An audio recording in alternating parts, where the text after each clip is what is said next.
Hello అందరికీ welcome back to my channel. ఈరోజు నేను మిల్ మేకర్ గ్రేవీ కర్రీ చేశానండి. నువ్వుల పొడి వేసి మరీ చేశాను. టేస్ట్ అయితే అదిరిపోతుంది. మిల్ మేకర్ చూడడానికి మిల్ మేకర్ లాగే ఉన్న టేస్ట్లో మాత్రం చికెన్ మటన్ కన్నా తగ్గేదేలే అన్నట్టు ఉంటుందండి. నేను ఇది కొబ్బరన్నానికి కాంబినేషన్గా చేశానండి. మిల్ మేకర్ కర్రీ కోసం ముందుగా ఉల్లిపాయలను ఆయిల్లో ఫ్రై చేసుకోవాలి. తర్వాత నువ్వులను కూడా కొంచెం వేయించేసుకొని మిక్సీ జార్లో వేయించుకున్న ఉల్లిపాయలను అలాగే నువ్వులను టమాటాలను అల్లం వెల్లుల్లిని కూడా వేసుకొని మెత్తగా పేస్ట్ లాగా చేసుకోవాలి.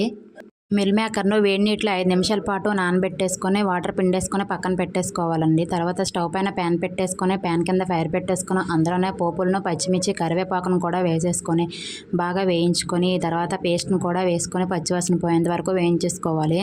అందులోనే రుచికి సరిపడా ఉప్పు, కారం, పసుపు, గరం మసాలా కూడా వేసుకొని అందులోనే మిల్ మేకర్ను కూడా వేసేసి కొంచెం వాటర్ పోసేసి 10 నిమిషాల పాటు ఉడికించుకుంటే మిల్ మేకర్ గ్రేవీ కర్రీ అయితే రెడీ అయిపోతుంది.